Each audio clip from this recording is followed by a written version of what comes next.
do the bad news first. It was only about 6 months ago, feels like a lifetime, but it was only about 6 months ago that Donald Trump announced who he was going to run with for this past election. It was about 6 months ago that we got J.D. Vance announced as Trump's vice presidential running mate. And the choice was a little hard to parse. He was a good talker, like he's articulate in interviews, but it immediately became clear that he's a bad campaigner. He had a way of inadvertently insulting people and kind of ruining their day with his presence. Remember the poor donut shop workers in Georgia? The polling for him was terrible. The polling said he was the most unpopular vice presidential choice in generations. His record as a public official, or even just his record kind of as an adult, was hard to explain. For most of his adult life, he had been basically a protege, realistically more like an intern, for years and years and years, for one very eccentric, very right-wing, German-born tech billionaire.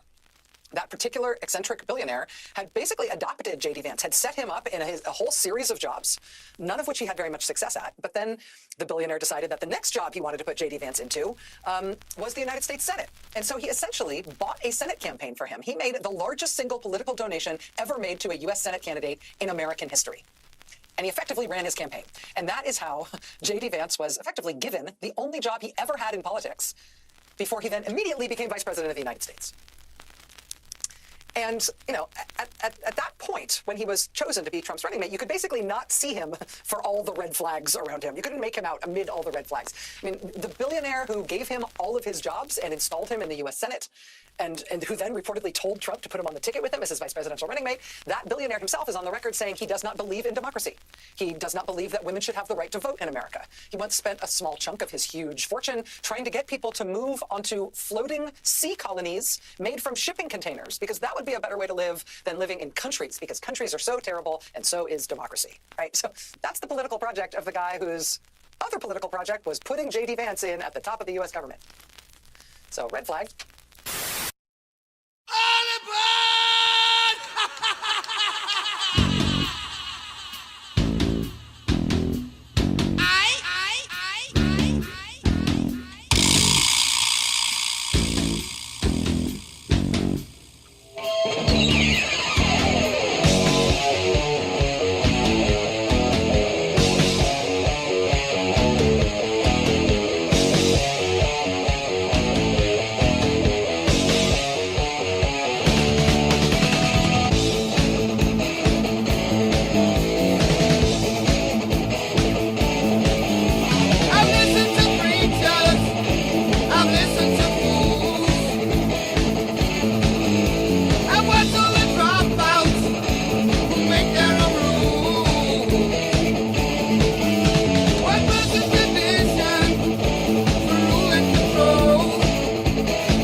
You gotta.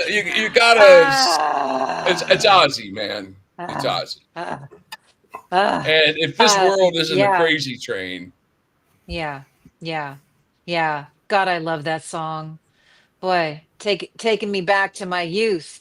Welcome everybody to Rad Pod and Not So Chill. I'm Heidi Kuda. I'm here with Jim Stewartson and High Fidelity. High Fidelity, thank you as always for the work you put into the intros, all that grim stuff, all that grim, horrible stuff.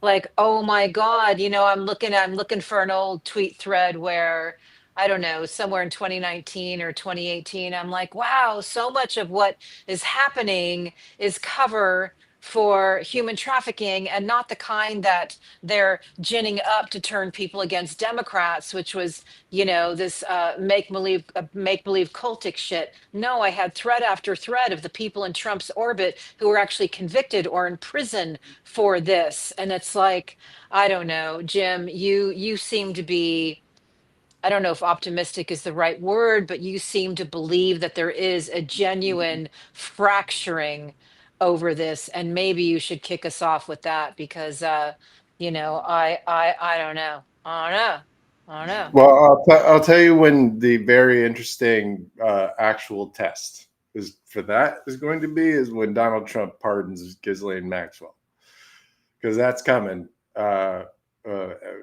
sometime in the next month or two. I think he will do it, and the reason is simple. He's got no choice, and what I just wrote a thing about this. This is the equivalent of I could shoot someone on Fifth Avenue and I wouldn't lose any voters.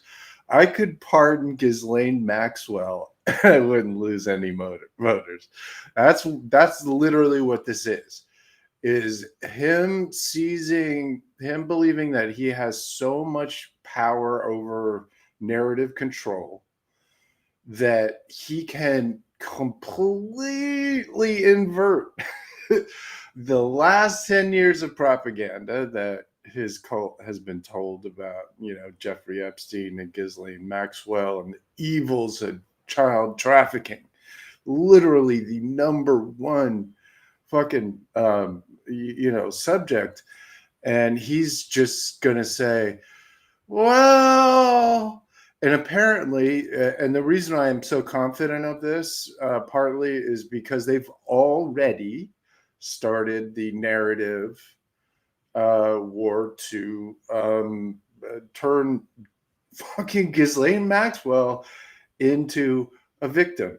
Greg Kelly, a long-time simpering little sycophant for Trump at Newsmax, said out loud, maybe there was a rush to judgment here.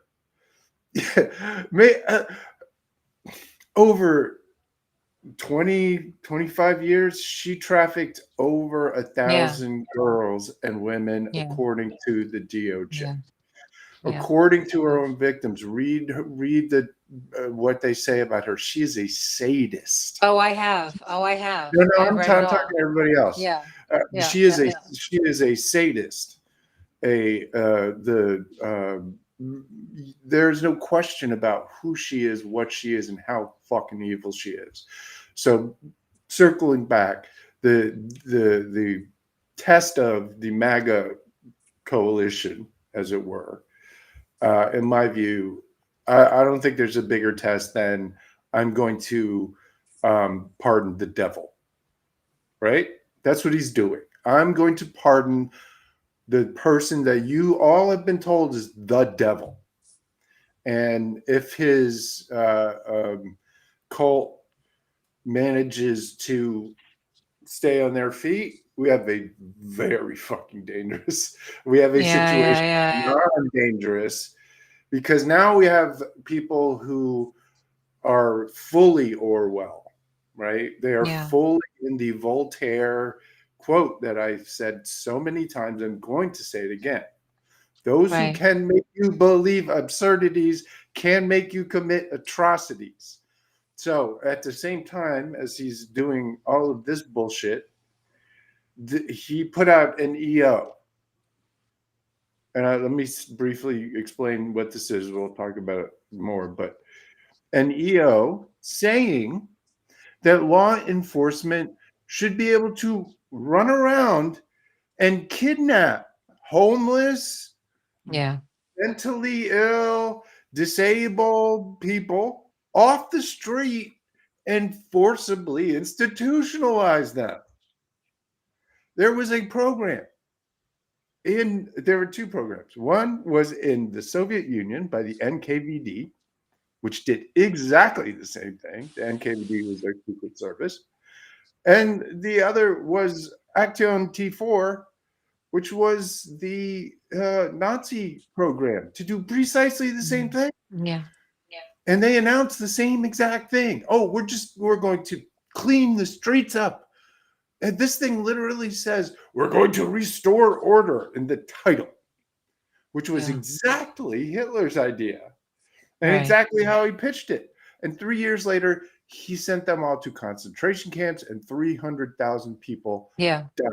They were the test case for the Holocaust. They took all of their findings and their manner of death, and they translated that to the rest of what they did. So that's what we're facing right now in America. Morning. How's everybody doing? Lots of trigger warnings tonight. Hi-fi, gentle words, hi-fi.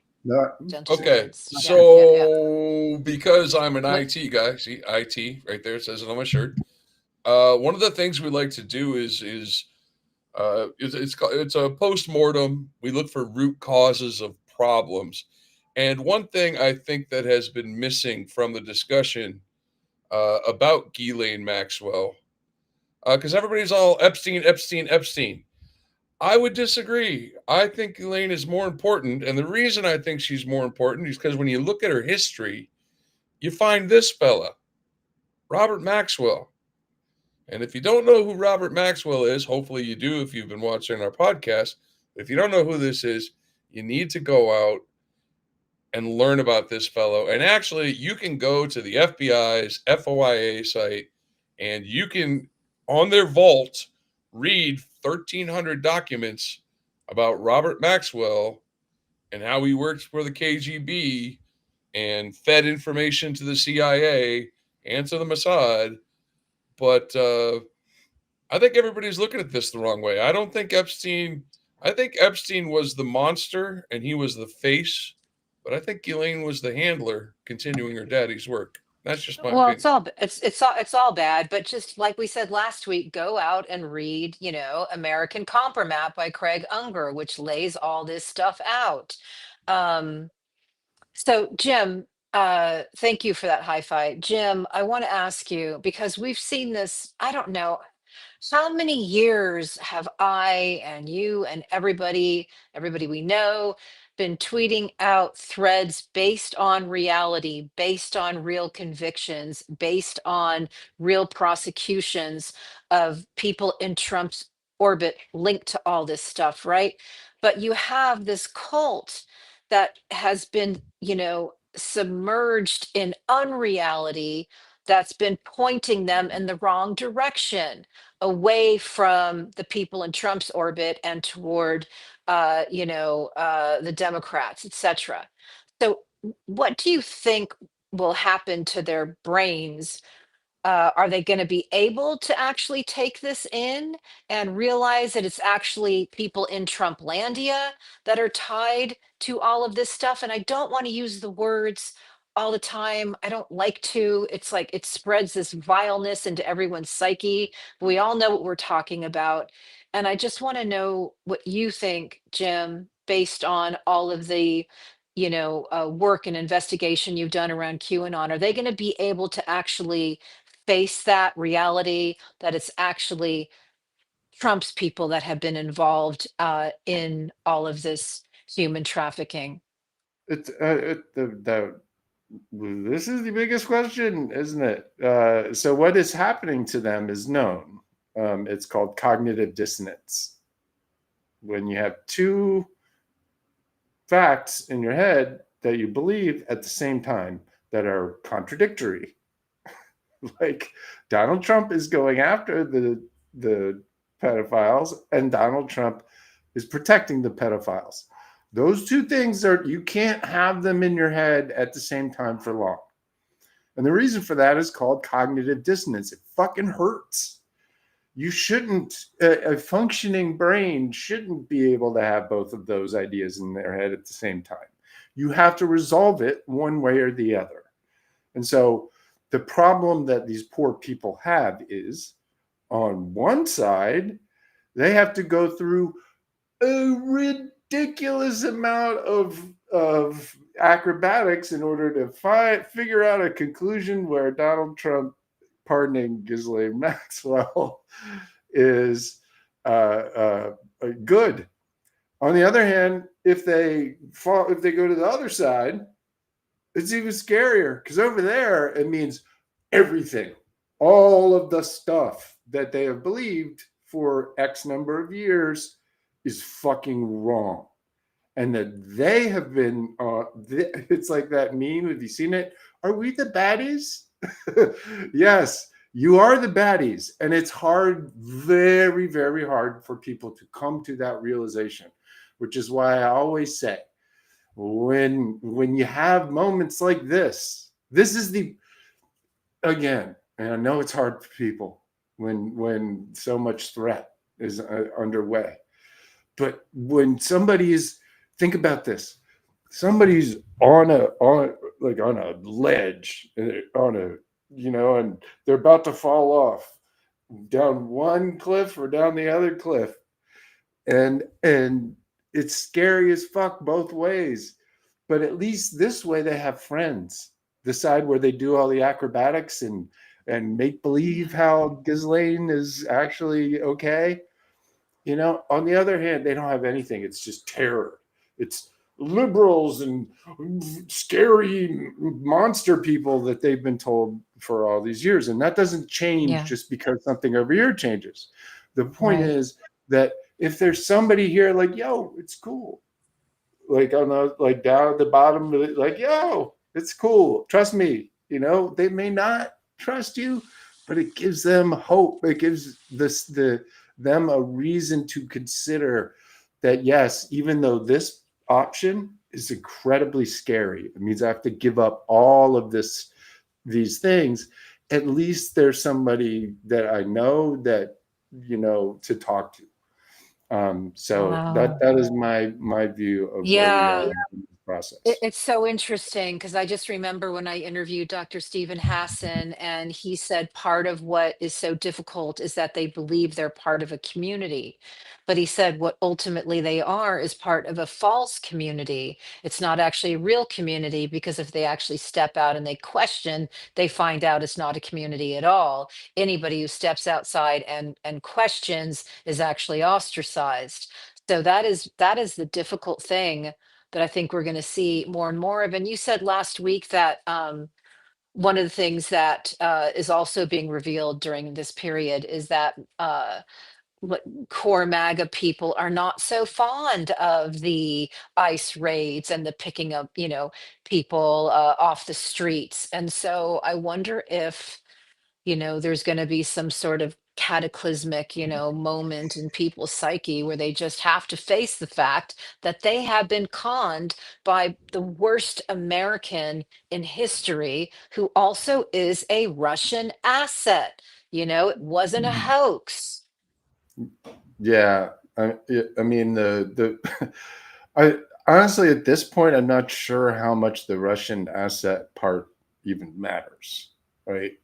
Like it matters, yes, because the Russians are continuing to fuck with us. But at this particular moment in time, honestly, the Russians are fucking with most is Donald Trump, which is part of the. Why is that? Why are they doing that? Are you going to answer? Because they want JD Vance in power. Oh, right. Well, I mean, that's part of it. It's mostly because Donald Trump won't just throw Zelensky completely and Ukraine under the bus. Like Putin wants Trump to literally help him take Ukraine, and Trump's got still has some pressure from the kind of neoconservative wing that doesn't want him to just cave like that. And so, Trump said, I'm going to send him some patriots or whatever. And Putin's people lost their fucking mind. I mean, I can't emphasize this enough. Like, not pretend. It was not kayfabe.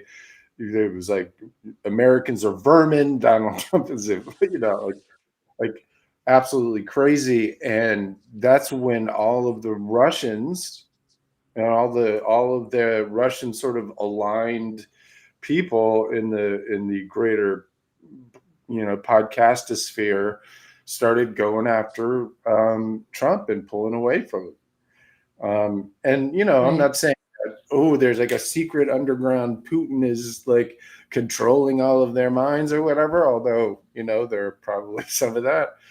But just all of these people have been trained for years, right? That Putin is, that this is all just sort of we're just pretending, and Putin is actually the savior. That's like the subtext to QAnon and the whole bit. And so they're all fucking confused about that. Also, they're confused about Iran.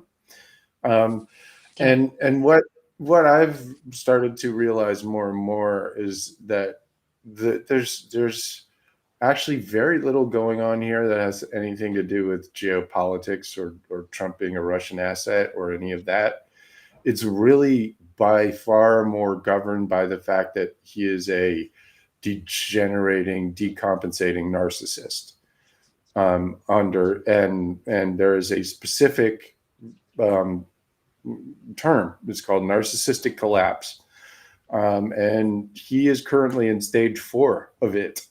And he's taking the government with him. The basic idea of my work recently has been about, well, how can you, if you think about the American government right now, right? It's acting fucking insane, right? Like the DHS Twitter account is like posting straight up white supremacist memes, like absolutely sickening stuff. And so it's not just Donald Trump who's decompensating and being insane, it's the fucking government. And so, I have been developing this theory that because of the internet and how fast things go and shit now, if you get a leader like Trump who fuses himself so completely to the levers of power by installing all of these absolute sycophants everywhere in the government, rooting out all of the safeguards, the government itself basically acts like a decompensating narcissist. Now, what does that do for you? Well, it gives you some diagnostic and predictive tools, right? You can start to think about the tools of clinical psychology and other, forms of knowledge about, human behavior and apply it to the government. And it's very, very, very interesting and so far incredibly predictive and instructive for me, because all of a sudden, like, I'm not trying to shove these things that are purely psychological moves into geopolitical strategic matrices, because that doesn't belong there. That's not what he's doing. It doesn't have anything to do with that. It has to do with the fact that Trump and therefore the government is, effectively just a narcissist in collapse. Wow. Well, two things can be true at once, as we say on this show. And obviously, Trump just bought Putin another 50 days. So, the way Oh, the way no, I don't get look me at it, wrong. Don't get me wrong. no, I'm not. yeah, Don't get me wrong. the way I got you. The way I look at it though is that uh what if it is real and we are watching the autocrats that help put him into power want to take him out of power, which we knew was going to happen. That was something that we predicted back in January. They have a problem because Trump, who is a very unique criminal and has been known to be uh, a superb propagandist, was able to bamboozle all these millions of people. And JD Vance, I mean, maybe it won't matter. Maybe it won't matter. If we just had our last free and fair election, maybe none of this matters. But he is not going to be able to build a cult around himself. And maybe they don't care because, again, the CEOs of these tech companies seem to be, holding so much power, more power than nation states. So maybe they just don't care. I don't know. Yeah, that's part of what's so frightening and different about this term, is, I mean, what was, how did fascism start? Excuse me, with Mussolini, and what was his form of fascism? It was corporate fascism. It was the merging of corporations and the state into a single enterprise. And that point about JD Vance, part of the reason why I think they're not rushing to take him out is like the more this, they love this, right? Because like this Action T4 fucking thing was done under the cover of this crisis.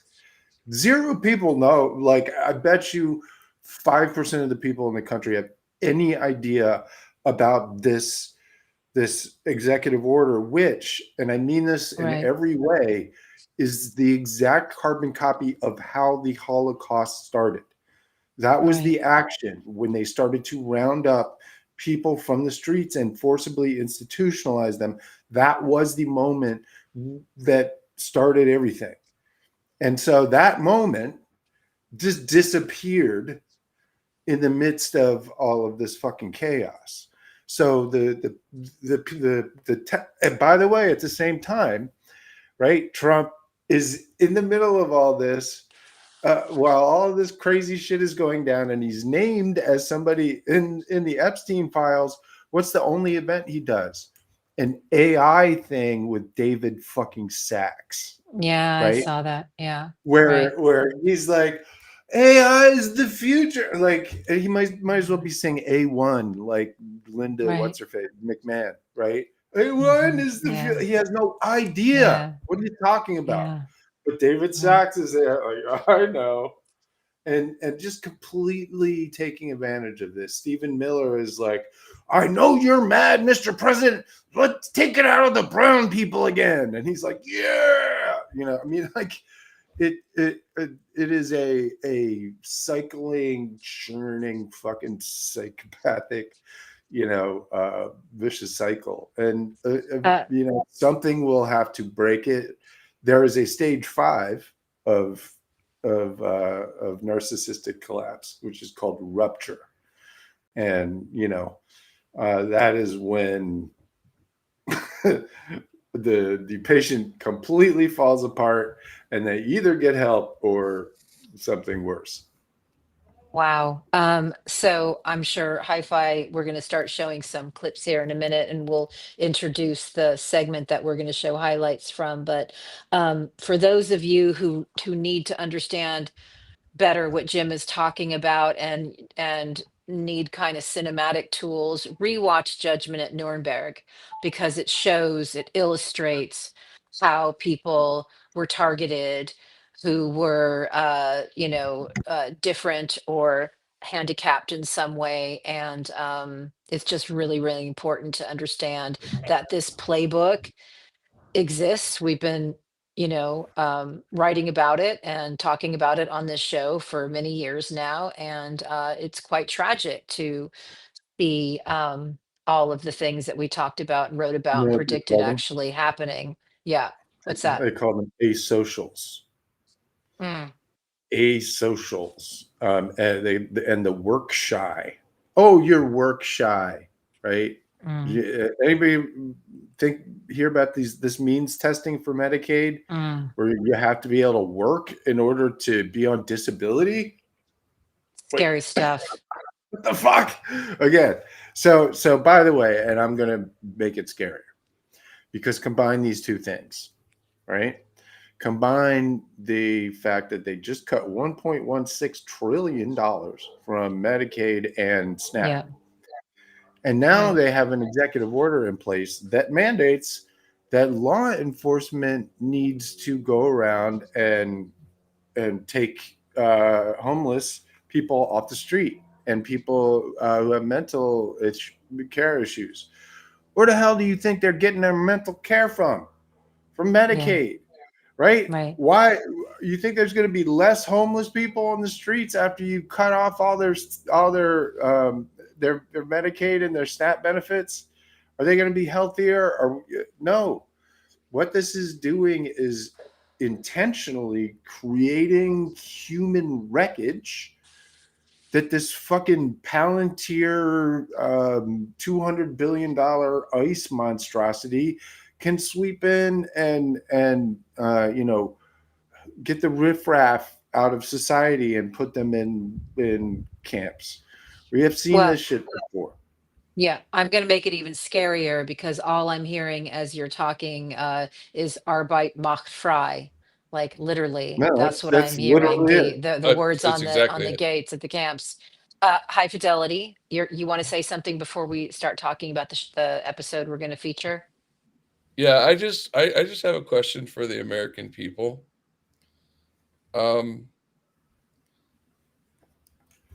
Will the country do what Germany did during the Holocaust and just look the other way while the bodies pile up? Or will you do something before it even starts? That remains to be seen. Well, it started. It's already started. So Yeah, I guess I don't so. think as it. an LA resident, I can assure you of that. Well, I It's mean, fucking scary. I know people that I am afraid to call. yeah, right. Yeah. So this is global, as you guys know, and we've been interviewing people who understand the global nature of this war that we find ourselves in.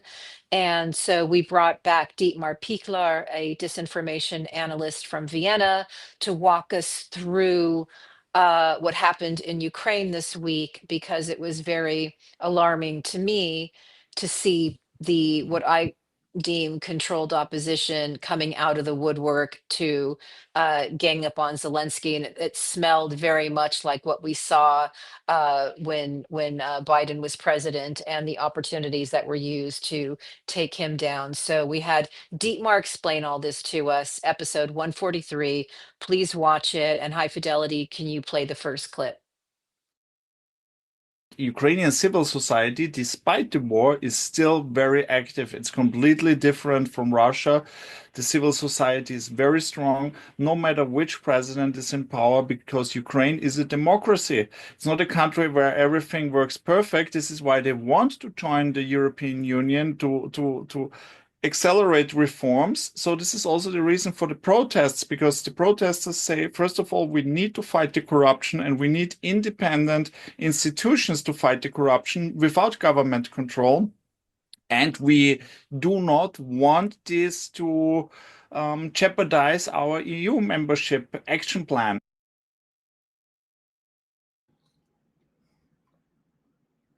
Yeah, thanks for that high five. Play clip number. Play the second one too, if you have it. We're running a little bit behind. What the government says about these institutions, that there was an infiltration by people close to Russia or Russian agents, and that the whole processes were not, that something was not all right. And the Ukrainians say, okay, if something is not all right, why not fix it? Why should we put the whole system in question? Yeah.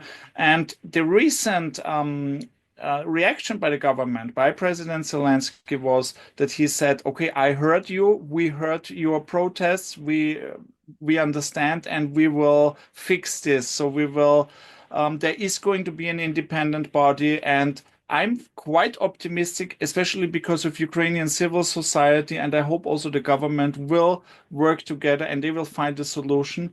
This is the reason why I said 95% domestic policy, of course, because it's important for the European Union access, and also for the international partners, including the United States, because when they support Ukraine economically, but also military-wise, the fight against corruption is very important, because you want to know where your support goes. To me, this is where podcasts are just so beneficial. You get somebody like Dietmar on who understands this stuff, can walk you through it, and you're not on Twitter kind of, scrolling through the shit show. It's really important to understand the nuances of this stuff. So super grateful to have him on. Do you guys have any other comments, or should we show another clip? No, I mean, I think it's the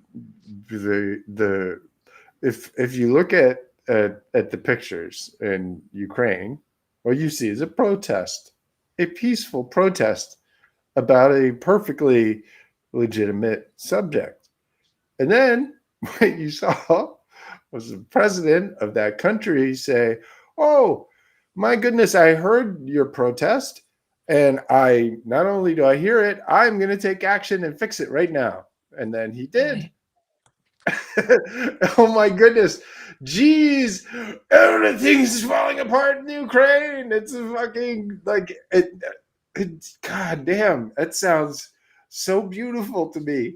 That sounds like the Yeah, best possible thing in the world, but yet these motherfuckers want to try and turn it into some kind of bad thing. right, That's right. exactly democracy. They did a thing, and then we objected, and we were clear about it, and then they heard us, and Yeah, then they fixed it. Holy crap! It's like the best story of all time, and yet yeah, they are these assholes. They will turn.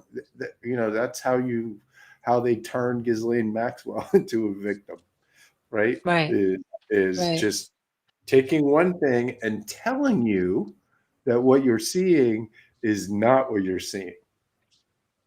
And unfortunately, after a while, it works. It's quite a trick. Yeah, it's incredible. It's magic. I found it interesting though because, there's there doing this work, you get a jaundiced eye, and you don't always believe people who they say they are, because you have to take a very long view and let people reveal themselves. And so I saw a lot of big reveals this week, and in a way, it's not comforting, but assuring. I feel some assurance in just kind of like stepping back and letting people reveal themselves. So, but it was quite interesting because, I had Dietmar come on the show because he immediately quote tweeted Marjorie Taylor Greene, who of course was like, oh, yeah, Well, got it. I Yeah, go mean, ahead, Jim. the loyalty test that is going to be asked of these people to flip on this, like some of these podcasters, even like,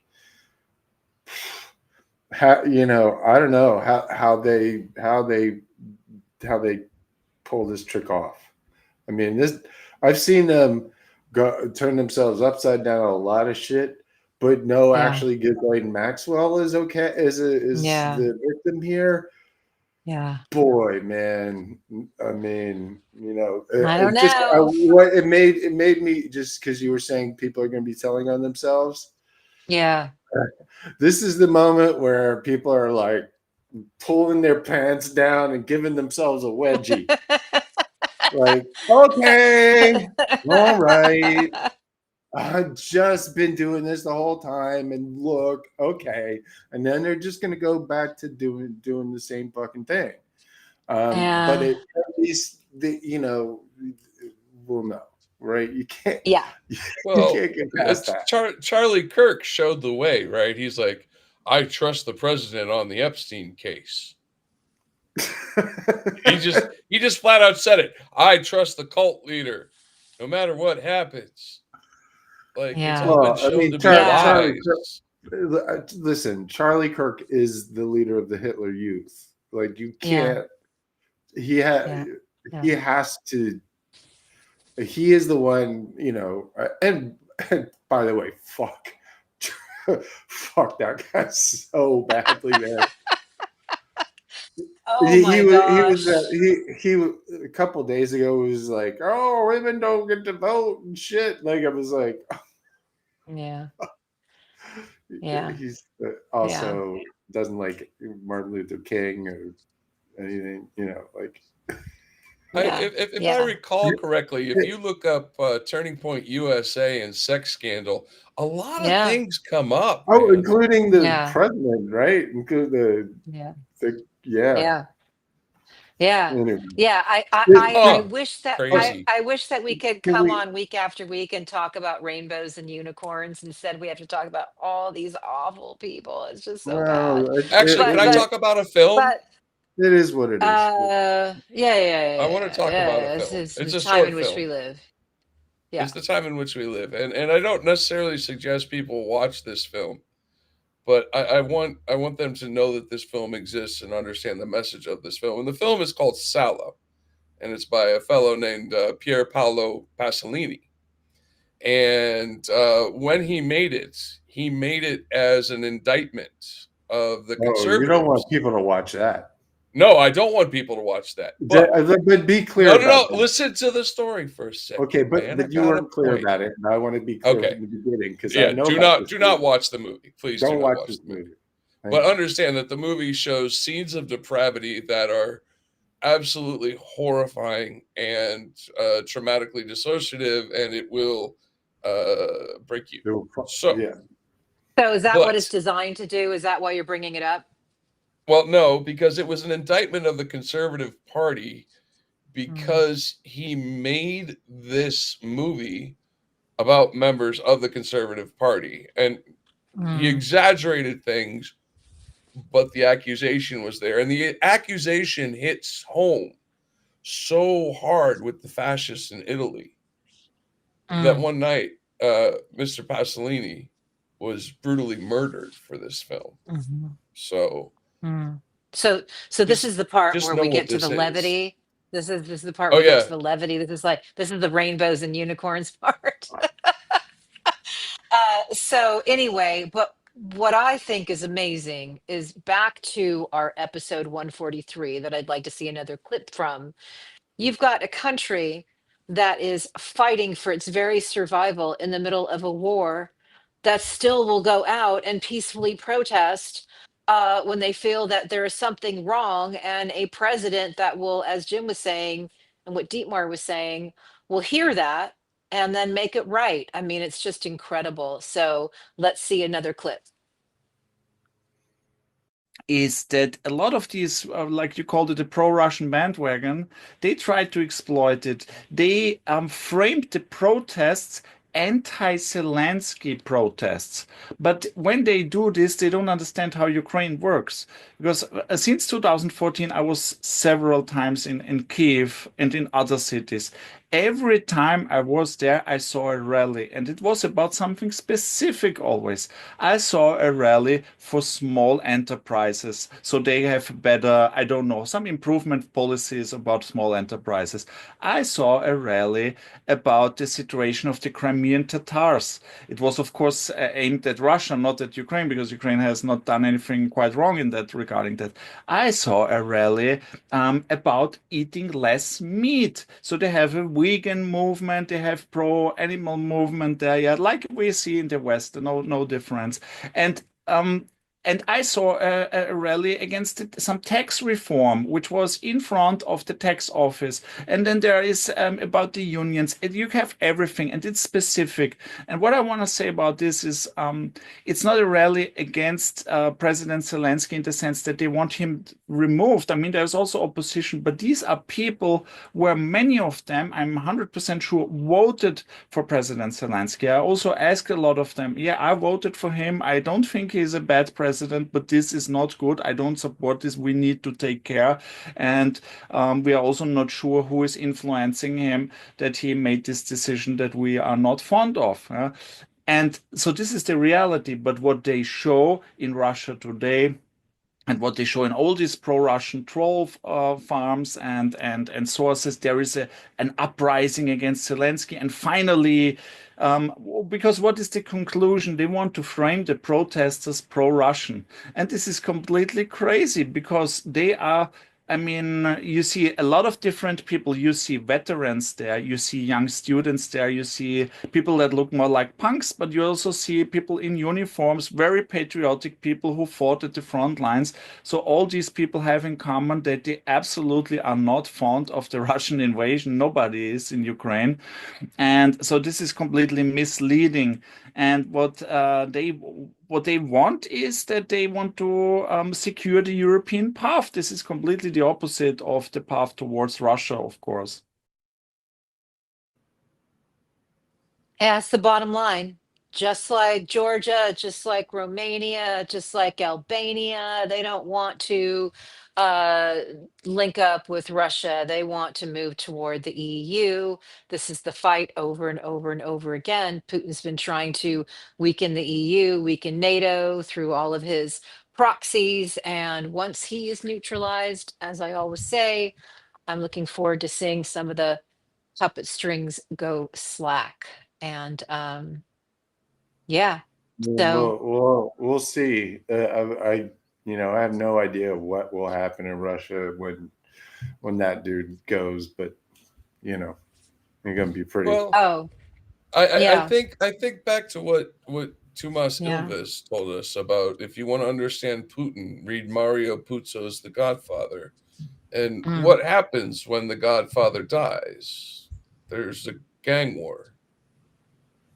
Well, So Yeah, exactly. well, yeah, And yeah, what if yeah, gangs had yeah, nukes?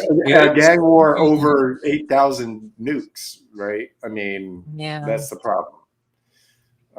yeah. Is it's not any old gang war. When your No, prize is you can threaten the world with extinction. yeah.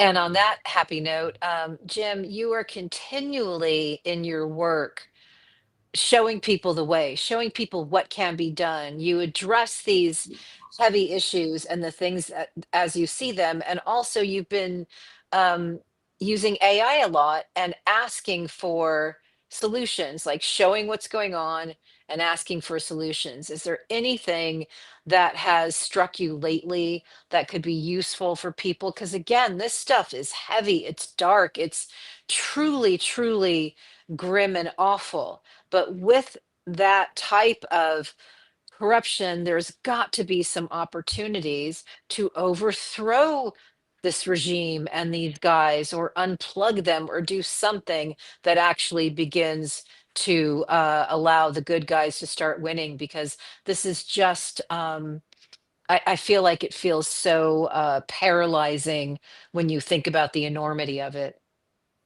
Yeah, I've found AI to be quite. It's become interesting in a way and helpful that it wasn't before. I caution people, like, it is not intelligence at all. It is a search engine. Is the best way to think of it. Um, Basically, you're searching for the document that you want by writing your own document and hoping that it can sort of construct it out of the data that it has collected. And it's getting to the point where you can start to legitimately ask it things by asking it to build a response to a problem that can be super helpful. And the way I've used it mainly is just, like I said, as a search engine to understand how these kinds of things have happened, because we are not the first country something like this has happened to. Donald Trump is not the first narcissistic dictator that has taken over a country. And so, to Heidi's point, I've been doing a lot of research, and some using AI and some just doing research on, what are the resistance strategies? How did these things, finally come down, and what were some of the groups? I don't know if this is a great example for us, but I found them super inspiring. Was the White Rose movement in Nazi Germany, and what what was mostly inspiring about them is it was just how far into it was and how dark it was at the time and what the consequences are if you let it go. Their crime was having put out six pamphlets that, you know, said that Hitler was a bad guy and he shouldn't be in power and the Jews were not the devil and what the hell. And you know, on their there was a brother and sister. The sister actually went to the University of Munich and they were at her school together, and they tried to throw some pamphlets down a stairwell so the students could find it.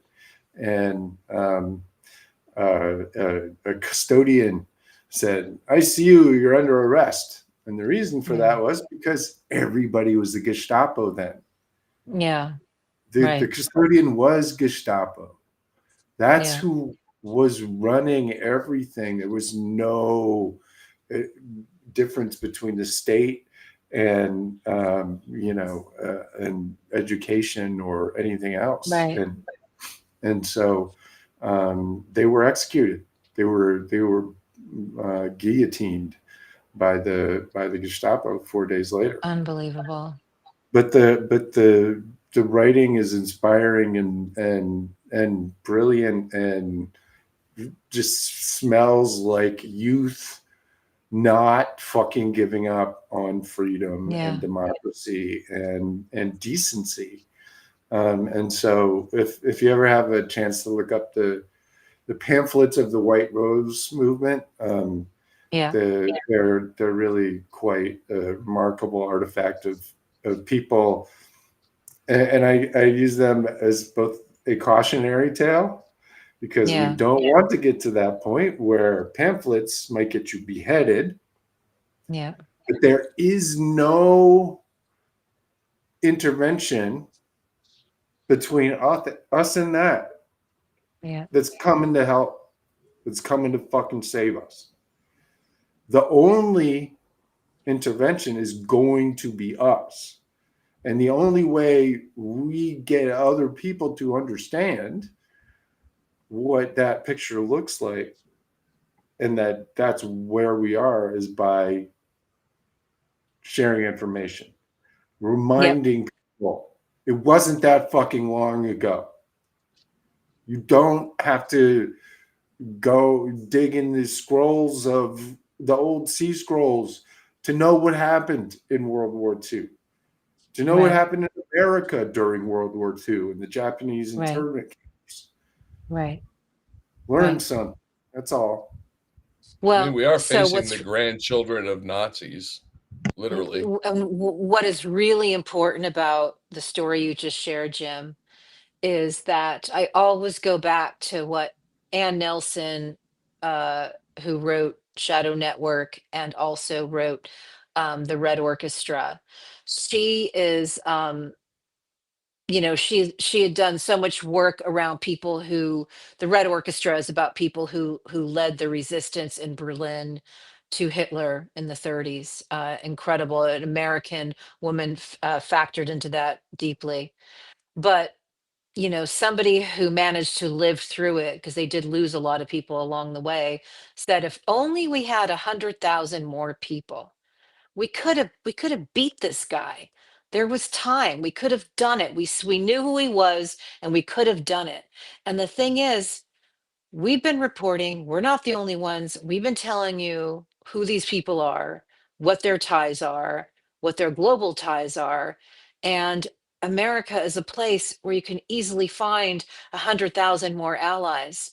And honestly, I think we're about to, as Jim and Hi-Fi were saying earlier, I think we're about to potentially find some in the MAGA cult. So it's going to be up to us how we handle that and deal with that. And as opposed to turning them away and calling them morons, which has never done any good for anybody. It's understanding what Jim has said from the very beginning. Nobody brainwashes themselves. This is about coercive control. This is about mesmerism. We've talked about this over and over and over again, cult dynamics.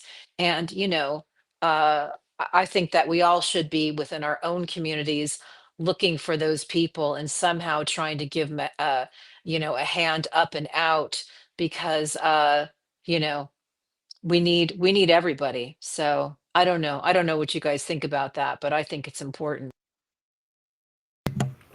Yeah, I mean, over 4 years ago, I tried to build a thing to do that. Um, it's absolutely what's needed, but unfortunately, we are not in the world where above ground organized things like that could possibly survive. Literally, I mean, look what he got fucking Colbert canceled. Like he's like everything is controlled. So, we are, one of the things that I have been doing is, we need to start thinking about decentralized communications and systems. We need to Yeah. start thinking about doing things like, funding help for people, whistleblowers, whatever, with crypto. And I hate to fucking say it, I hate it. It's death. But we are in a war. We're in a war.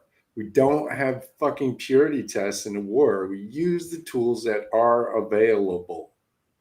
That's where we are right now. This is not about me saying go make money with crypto. What I'm saying is while we have the room to be organizing and talking to each other about how do we survive, what's coming, and create underground railroads to create safe zones for people and to organize and plan for things because it's going to get real.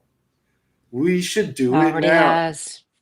Yeah. Well, you know what I mean. Yeah. And I and do. and we need to do it now.